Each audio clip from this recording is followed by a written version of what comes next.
সামনে পুজো, আইন শৃঙ্খলার ব্যাপার যিনি ভালো বোঝেন তাকে তো থাকতে হবে। সিপি বিনীত গোয়েলের পদত্যাগের দাবি এখনই যে মানা সম্ভব নয় তা স্পষ্ট করেছেন মুখ্যমন্ত্রী মমতা বন্দ্যোপাধ্যায়। নবান্নে প্রশাসনিক বৈঠকে তিনি বলেছেন সিপি বিনীত গোয়েল অনেকবার তার কাছে পদত্যাগ করার জন্য এসেছিলেন, কিন্তু তিনি ফিরিয়ে দিয়েছেন। কারণ পুজোয় কোথায় কি পুলিশ পোস্টিং রয়েছে, কোথায় কোন পুজো আছে, যিনি ভালো বোঝেন তাকেই তো থাকতে হবে।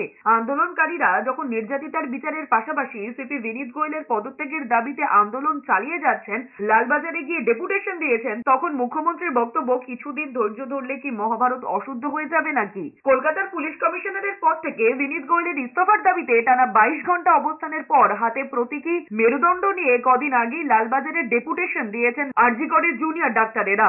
কলকাতা পুলিশ কমিশনার আমার কাছে নিজে এসেছে অনেকবার পদত্যাগ করার জন্য, গত 7 দিন আগে। সামনে পুজো, আপনারা এবার আমায় বলুন, ল অ্যান্ড অর্ডার লোকটাকে তো জানতে হবে যে থাকবে কোন পাড়ায় কোন পুজো হচ্ছে, পুজো কমিটিগুলো কি থিম করছে, কোথায় কি পুলিশ পোস্টিং আছে। এটা পুজোর সময়, কিছুদিন ধৈর্য ধরলে কি মহাভারত অশুদ্ধ হয়? আপনারা ঠিক করবেন, সবাইকে চেঞ্জ করতে হবে। যতটা বলছেন, যতটা পারছি আমরা করছি। আপনি আমাকে 10টা ডিমান্ড দিতে পারেন, আমি 5টা করতে পারি, 5টা নাও করতে পারি।